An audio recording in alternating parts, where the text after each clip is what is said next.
Hello friends, SK teaching में आप लोग का स्वागत है। आज कुछ नया टॉपिक लेकर आए हैं। यदि आप लोग चैनल को सब्सक्राइब नहीं किया, चैनल को सब्सक्राइब कर लीजिएगा। और देखिए आज नया टॉपिक में क्या है। देखिए आज जो है केमिस्ट्री के बारे में जानना है। ठीक है, केमिस्ट्री के बारे में बता चुके हैं।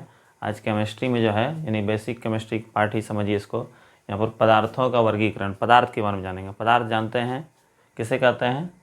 वे सभी वस्तुएं जो स्थान घेरता है, जिसका कुछ द्रव्यमान हो। ठीक है, वो सब क्या होता है? पदार्थ। जो कि अवरोध उत्पन्न करता है।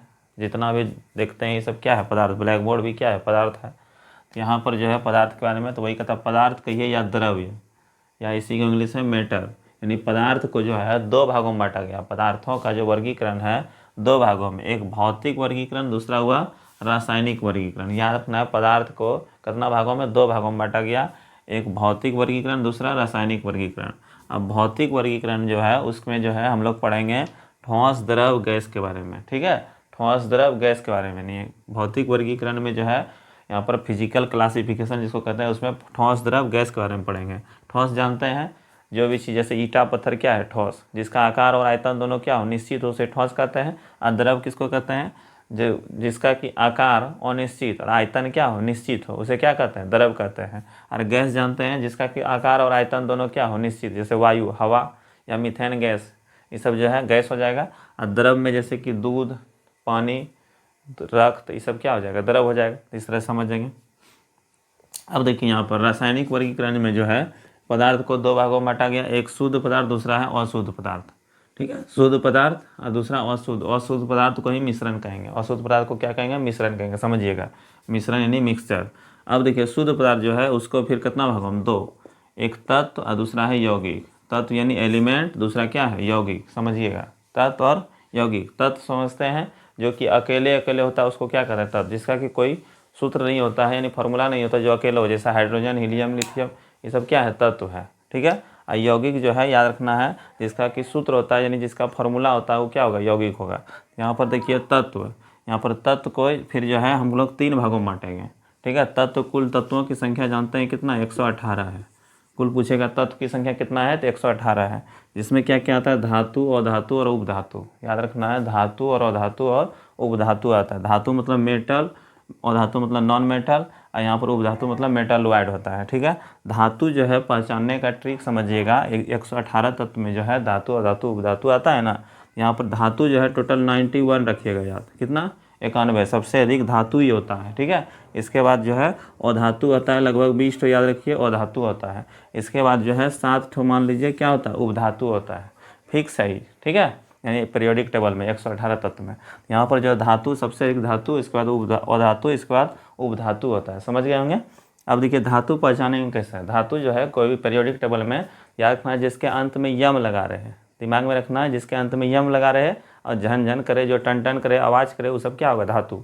जैसे जिसके अंत में यम में, जैसे सोडियम, यम हुआ, मैग्नीशियम, फिर एल्युमिनियम, ये सब क्या हुआ? यम लगा रहे हैं, तो ये सब जो है समझना है धातु है। सिर्फ हीलियम को छोड़कर, हीलियम जो है अकरिया गैस में आ जाएगा।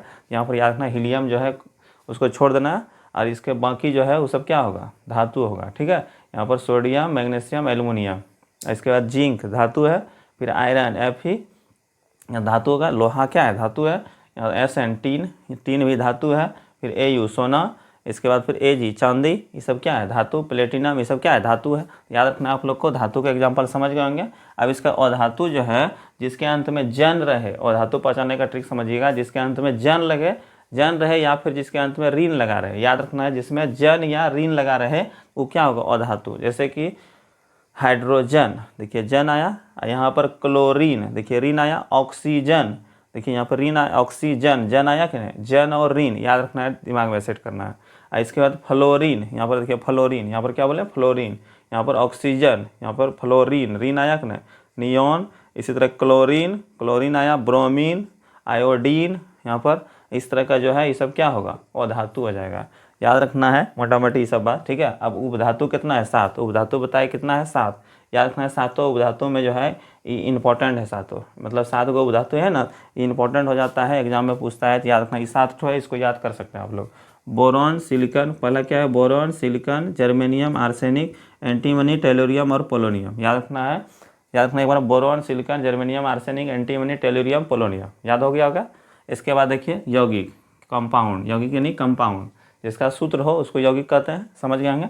अब यहाँ पर देखिए कंपाउंड यानी ऑर्गेनिक, इसको क्या कहता है, कार्बनिक यौगिक और दूसरा अकार्बनिक यौगिक। का यौगिक को दो भागों में बांटा गया, जिसको कहते हैं ऑर्गेनिक कंपाउंड, दूसरा इनऑर्गेनिक कंपाउंड, यहाँ पर लिख दिए हैं। और यहाँ पर कार्बनिक यौगिक में जो है जिसमें कार्बन मौजूद हो, जिसमें क्या मौजूद हो, कार्बन यानी सी वाला देखिएगा, जिसमें देखिए सी है ना, से में सी है कि नहीं, यहाँ पर जिसमें कार्बन हो उसको क्या कहता है, कार्बनिक यौगिक। जिसमें कार्बन हो उसे कार्बनिक यौगिक, और जिसमें कार्बन नहीं हो उसको अकार्बनिक यौगिक। सिंपल सा है, याद रख सकते हैं। यहाँ पर देखिए कार्बन हो, जैसे CO2 कार्बन डाइऑक्साइड, इसमें सी आया ना, यहाँ पर CH4, यहाँ पर कार्बन डाइऑक्साइड, यहाँ पर देखिए CH4 मीथेन का सूत्र है। ये किसका सूत्र है, मीथेन का। ये सब यौगिक होगा, ये सब भी यौगिक है, लेकिन यहाँ पर कार्बनिक यौगिक और कार्बनिक यौगिक इसको दो भागों में बांट दिया है, ठीक है, समझ गए। यहाँ पर जैसे ग्लूकोज क्या है, कार्बनिक यौगिक है। यहाँ पर बेंजीन, ये किसका सूत्र है, बेंजीन का। यहाँ पर क्या है, चीनी का सूत्र है C12H22O11। और यहाँ पर NH2CONH2 यूरिया का सूत्र है। यूरिया का सूत्र कोई पूछेगा याद रखना, NH2CONH2, ठीक है, जिसमें 46% यूरिया में क्या होता है, नाइट्रोजन होता है, समझ गए। यहाँ पर C था सब में, यानी कार्बन था, इसलिए कार्बनिक यौगिक। और कार्बनिक यौगिक में कार्बन नहीं होगा, यहाँ पर दे दिए हैं लिख के, यहाँ पर कार्बन नहीं, देखिए H2O, इसमें कार्बन है क्या, नहीं है। यहाँ पर हाइड्रोक्लोरिक अम्ल, इसमें कार्बन नहीं है। NaCl सोडियम क्लोराइड, इसमें कार्बन नहीं है। यहाँ पर समझ सकते हैं इस तरह से। यहाँ पर जो है फिर यहाँ पर देखिए सोडियम हाइड्रोक्साइड NaOH, यहाँ पोटेशियम क्लोराइड, यहाँ पर KCl, इस तरह से बोल सकते हैं। यहाँ पर सल्फ्यूरिक अम्ल H2SO4 सल्फ्यूरिक अम्ल हुआ, ये सब कार्बनिक यौगिक हुआ। अगला है अशुद्ध पदार्थ में मिश्रण होता है, याद रखना है। इसके मिश्रण में कौन कौन आता है, समांगी मिश्रण, दूसरा विसमांगी मिश्रण। समांगी मिश्रण मतलब हुआ कि वैसा मिश्रण जिसमें कि समान रूप से जो है कोई पदार्थ घुल जाए, ठीक है, उसको समांगी मिश्रण कहेंगे।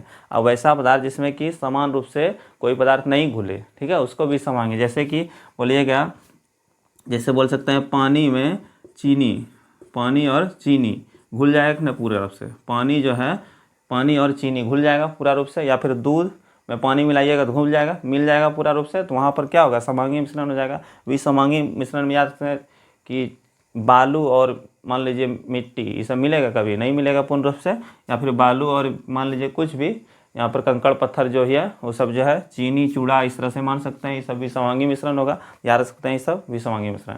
इसको जो है अच्छे से समझा दिए। अब जो है आपको तत्व और यौगिक जो है उसको पहचानने का ट्रिक बताएंगे, तत्व यौगिक और मिश्रण, उसको पहचानने का ट्रिक बताएंगे अगले वीडियो में। तो इसको इतना ही, इसको लिख लीजिए एक बार अच्छे से।